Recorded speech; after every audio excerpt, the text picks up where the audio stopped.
Olá, tudo bem? Professor Leanderson mais uma vez aqui com vocês para a gente dar seguimento às nossas videoaulas. Como já foi feito na aula passada, certo? E vocês já entenderam, certo? A proposta, nós estamos em um momento de revisão de conteúdos, tá bom? Na aula passada a gente revisou um conteúdo específico, mas hoje eu convido vocês para ir lá para o comecinho, certo? Da apostila de vocês, para a gente falar sobre a Ásia e, mais precisamente, sobre os aspectos naturais do continente asiático. Aquela aula em que vocês tiveram acesso, tiveram esse contato com o professor do SAI Digital. Então, agora nós vamos revisar, certo? Nós vamos trazer informações sobre essas características naturais do continente asiático, certo? E assim, nós vamos nos preparar melhor para as futuras, avaliações, simulados e assim sequencialmente, tá bom? Então pega o material de vocês, coloca lá na página 206 e me acompanha, vamos lá. Como eu disse, nós vamos revisar o capítulo 1 da unidade 3, nós vamos falar especificamente sobre a Ásia 1. Vamos lá. Primeiramente, vale lembrar que a Ásia a Ásia é o continente de maior dimensão territorial do mundo, certo? Não existe nenhum outro continente que supere a Ásia em dimensões territoriais. Mas assim como outros continentes, a Ásia também ela é subdividida em porções menores, conforme os objetivos. É muito melhor regionalizar, dividir, para se entender as particularidades sociais, físicas, certo? De determinada região. E por estarmos falando de um continente gigantesco, também há, certo, essa necessidade de regionalização, ou seja, divisão. Um dos critérios de regionalização é o de localização geográfica. E sobre esse enfoque, o continente asiático está dividido em 6 regiões. 6. Nós temos o norte da Ásia, a Ásia Ocidental, a Ásia Oriental, o sul da Ásia e o sudeste asiático. Devido à sua grande extensão longitudinal, apresenta 11 fusos horários. Gente, extensão longitudinal diz respeito a essa extensão aqui, ó, no sentido horizontal, ó. Então, a Ásia é um gigante continente em extensão longitudinal. Se estivéssemos falando de América, a América seria um destaque no sentido latitudinal, de norte a sul, ok? O continente específico asiático da nossa aula, ele é gigante no sentido longitudinal e, por isso, apresenta 11 fusos horários. Lembrando, professor, o que são fuso horário mesmo? Fuso horário, certo? É uma distribuição, certo? De horas por longitude. Lembrando, a cada 15 graus de deslocamento, nós podemos acrescentar ou diminuir uma hora. Neste caso específico da Ásia, certo? O deslocamento do Sol acontece de leste a oeste. Então, os pontos mais adiantados são os pontos localizados, certo? Mais a leste. Então, aqui as horas são mais adiantadas e aqui as horas são mais atrasadas. E há uma distribuição de 11 horas, certo? Em todo o continente asiático, certo? Então, o mapa a seguir, ele traz a representação dessa regionalização, certo? Segundo critérios geográficos. Então, eu espero que vocês acompanhem, percebam aí, certo? Através da legenda, a distribuição e a divisão, certo? Desse continente. Primeiro ponto a ser destacado, certo? É a questão do relevo, certo? Relevo é o modelo da superfície terrestre, o conjunto de altos e baixos encontrados na superfície terrestre. Especificamente nesta imagem, nós podemos ver a distribuição desse relevo de altos e baixos, onde os pontos mais avermelhados, mais escuros, tratam-se das regiões mais elevadas. Especificamente essa região aqui que o professor está apontando, certo? É onde se localiza o ponto mais elevado do planeta, certo? Que é o Everest, ok? As regiões mais baixas, de menores altitudes, elas são as mais claras, essas partes aí verde, amarelada, e quanto mais escuro vai ficando, certo? Vai aumentando assim a altitude. Então nós podemos perceber o quê? Que há uma variação desde 100 metros de altitude, 150, certo? Até os pontos extremos, acima de 4.000 metros, tá bom? As principais formas de relevo presentes no continente são as elevações, os planaltos, as planícies e as depressões absolutas. Daí chamar o mapa a observação de cada um de vocês, tá bom? Quando a gente fala de depressão absoluta, vale a gente ressaltar a diferença que é entre essa depressão absoluta e o outro tipo, que é a depressão relativa. A depressão relativa diz respeito a um rebaixamento, né, uma área rebaixada entre duas elevadas, mas que fica acima do nível do mar. Já a depressão absoluta não, é uma área rebaixada sobre duas elevadas, mas que o ponto mais baixo, né, ali fica localizado abaixo do nível do mar, a altitude de 0 graus.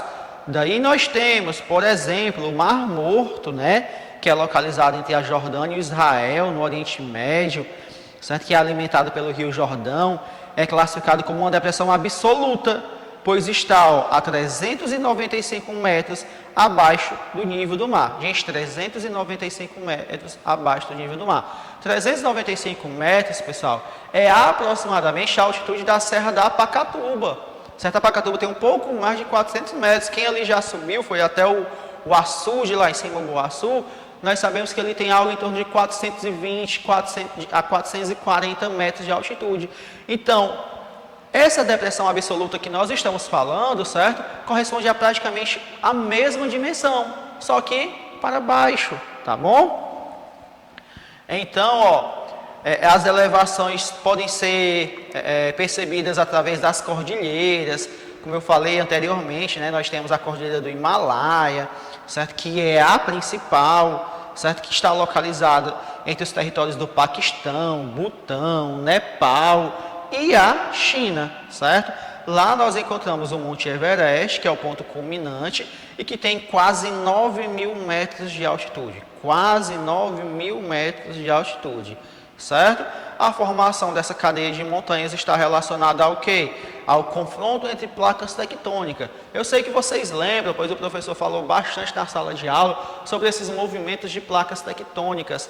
Existem 3 movimentos: o convergente, que é o choque, que é justamente este que vai formar, certo? Essa elevação. Tem o divergente, que é a separação, e tem o movimento de transformação, beleza?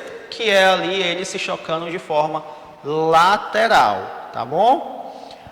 O continente asiático, por conta disso, por conta dessa observação, é importante a gente destacar também que o continente ele está imerso a uma área de instabilidade geológica, ou seja, que ocorre, né, que tem uma ocorrência ali significante de terremotos e vulcanismo, tá bom? Então, diferente do Brasil, o continente asiático, eles têm, certo, uma grande quantidade ali destes fenômenos presentes.